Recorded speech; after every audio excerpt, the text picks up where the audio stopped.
Ceux qui disent que je suis né chrétien. Non, tu n'es pas né chrétien. Tu es né d'une famille chrétienne. Tu es né dans une famille chrétienne. La vie chrétienne, c'est de manière individuelle, de manière personnelle. Jésus dit, je me tiens à la porte de ton cœur et je frappe. Si tu entends ma voix et que tu ouvres, j'entrerai chez toi. Je souperai avec toi et toi tu souperas avec moi. Il vient donner la vie à chacun de manière individuelle.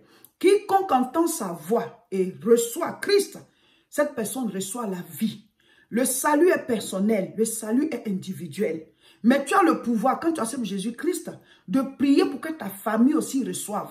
Tu as le pouvoir d'intercéder pour eux. Tu as le pouvoir d'intercéder jusqu'à ce qu'ils reçoivent de manière personnelle le salut. Tu as le pouvoir de partager ce salut-là en leur prêchant l'évangile. Mais la dernière décision revient à chaque personne. Ceux qui disent, je suis déjà né dans une famille chrétienne, donc je suis déjà sauvé, détrompe-toi, mon frère, ma soeur. Tu peux même être né dans l'église. On peut même t'avoir enfanté à l'église, mon frère, ma soeur. Si tu n'ouvres pas la porte de ton cœur pour accepter Jésus-Christ de manière personnelle, pour que tes péchés soient effacés, la Bible dit, Jean chapitre 3, verset 16, « Car Dieu a tant aimé le monde qu'il a donné son Fils unique, afin que quiconque croit en lui ne périsse point, mais qu'il ait la vie éternelle. » C'est une décision personnelle. Quiconque, chacun doit accepter. Chacun doit reconnaître qu'il est pécheur. Et qu'avec le péché, il n'a pas droit à la présence de Dieu. Parce que Dieu est saint, saint et saint. Il n'est pas une seule fois saint. Dieu est saint. 3 fois. C'est comme un habit qui est blanc, blanc, blanc. C'est comme une lumière qui est blanche, blanche, blanche. Dieu est saint. Donc une petite tache se fait voir. Le péché dans le monde spirituel, c'est la saleté. Donc Dieu ne peut pas cohabiter avec le péché. Mais il ne nous a pas rejetés. Dieu a pourvu pour qu'on soit rachetés. Dieu a pourvu pour qu'on soit lavé de nos péchés. Dieu a pourvu pour qu'on soit restauré de notre vaine manière de vivre. Écoute-moi, nous sommes dans la période de Pâques. Si tu vis selon les penchants de ton cœur, la Bible dit, le salaire du péché, c'est la mort. Ceux qui iront en enfer, ce n'est pas parce qu'ils ont péché, hein, mais parce qu'ils ont refusé la solution au péché qui est Jésus. Dieu a envoyé la solution au péché. Christ est mort, bien plus encore, il est ressuscité. Il est mort pour nos péchés, il est ressuscité pour qu'on ait la vie. Quiconque le reçoit, reçoit la vie éternelle. Quiconque le reçoit, reçoit la rémission de ses péchés. Quiconque le reçoit, son nom sera désormais inscrit dans le livre de vie. Alors, si cette personne meurt ici, elle a perdu cette première vie, elle a une autre vie qui est éternelle. Elle a une autre vie qui est la vie de Dieu. Dieu ne meurt pas, la vie de Dieu est éternelle. Comment est-ce qu'on peut recevoir la vie de Dieu? C'est en acceptant de troquer cette vie que nous avons pour prendre la vie que Dieu nous donne. Jésus a dit, si quelqu'un veut sauver sa vie, il la perdra.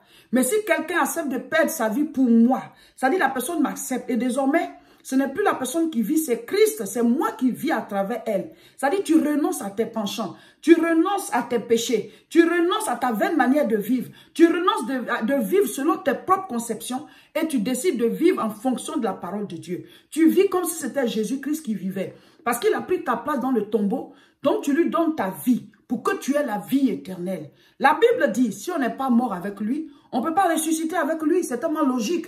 Il faut d'abord que tu acceptes de mourir avec lui. Mourir avec lui, ce n'est pas qu'on va aller se mutiler ou bien on va se faire tuer, non. Il parle de cette vie que nous avons là. Accepte de la perdre pour lui. Accepte de vivre pour lui. Accepte de ne plus marcher selon tes penchants, selon les désirs de ton cœur. Parce que très souvent, les désirs de nos cœurs, ce n'est pas de bons désirs. Vous le savez tous. On le sait tous. Si chacun veut vivre comme ce qu'il sent là, ça sera vraiment terrible sur cette terre. Mais si tu acceptes de marcher dans les voies du Seigneur, pour dire, Seigneur, ce n'est plus moi qui vis, c'est toi qui vis. Je change de vie, je suis né de nouveau, je suis une nouvelle personne. Désormais, ma vie appartient au Seigneur. Et tu marches en fonction de sa parole. Malheureusement, plusieurs disent, j'ai donné ma vie à Jésus, mais rien n'a changé dans leur vie. Mon frère, ma soeur, tu n'as pas donné ta vie. Tu n'as pas donné ta vie. Quelle différence y a-t-il entre ceux qui ont accepté Christ et ceux qui ne l'ont pas encore accepté? C'est pas parce que ton nom est inscrit dans une église, dans un registre, ou alors même tu as ton carnet de baptême, ou alors peut-être tu communies, ou alors peut-être voilà, tu chantes à l'église, tu joues des rôles, ou même tu prêches. C'est pas ça qui garantit notre salut, mes frères, mes sœurs. C'est pas à vous seuls que je parle. Je suis concerné. Ce qui garantit notre salut, c'est que réellement Christ est dans notre vie et nous vivons en fonction de sa parole. Je vais lire. Matthieu 7 à partir du verset 21. La Bible dit quoi? Ceux qui me disent Seigneur, Seigneur, n'entreront pas tous dans le royaume des cieux. Mais celui-là seul qui fait la volonté de mon Père qui est dans les cieux. Mes frères, mes sœurs. Verset 22. Plusieurs me diront en ce jour-là, Seigneur, Seigneur, n'avons-nous pas prophétisé par ton nom? N'avons-nous pas chassé les démons par ton nom? Et n'avons-nous pas fait beaucoup de miracles par ton nom? Parce que ceux-ci croyaient que ce sont les actes qu'on pose à l'église ou bien au nom de Dieu, c'est ce qui sauve. On n'est pas sauvé par nos œuvres. On est sauvé par la foi en Jésus-Christ. La foi en Jésus-Christ veut dire quoi? Je crois qu'il est le salut de Dieu pour l'humanité. Je lui donne ma vie et je l'accepte et désormais, il est mon Seigneur. Le Seigneur établi sur ma vie. Et Jésus-Christ, c'est qui? C'est la parole. Donc désormais, je marche en fonction de la parole. Je fais la volonté de Dieu dans tous les domaines de ma vie. J'ai une relation avec lui. Christ me connaît. Mes frères, mes soeurs, je ne vous parle pas d'un truc de groupe. C'est vrai qu'on va à l'église, on est dans une assemblée, on fréquente nos églises. Oui, c'est bon parce qu'il faut nourrir sa foi. Mais ce n'est pas ça qui garantit ton salut. Ce n'est pas ça qui montre que tu es sauvé. Ça ne veut pas non plus dire aussi qu'on ne doit pas aller à l'église. Parce que quand on est sauvé, on doit faire partie d'une assemblée pour servir Dieu dans l'assemblée et sauver aussi d'autres personnes. Parce que Jésus a dit, venez à moi. Ensuite, il dit, allez faire de toutes les nations des disciples. Donc, quand tu viens à lui, tu finis de l'accepter, il t'enseigne, il te forme comme il a fait pour Pierre et pour tous les apôtres. Et après, il vous envoie. Pas qu'il vous chasse pour que vous quittez dans sa présence, mais il vous envoie aller chercher d'autres. Donc, quand on se donne à Jésus-Christ, il doit nous enseigner, nos vies doivent être transformées. Seul celui qui fait la volonté du Père est sauvé. Donc, mes frères, mes sœurs, donc je reprends le verset 22. Plusieurs me diront ce jour-là, Seigneur, n'avons-nous pas prophétisé par ton nom? N'avons-nous pas chassé des démons par ton nom? Et n'avons-nous pas fait beaucoup de miracles par ton nom? Verset 23. Alors je leur dirai ouvertement, je ne vous ai jamais connu. Retirez-vous de moi, vous qui commettez l'iniquité. Eh oui, Jésus-Christ est venu sur terre, c'est pourquoi? C'est pour le pardon de nos péchés. Et pour réconcilier le monde avec Dieu. Il s'appelle Emmanuel. Avant, Dieu était dans un lieu et les gens allaient l'adorer.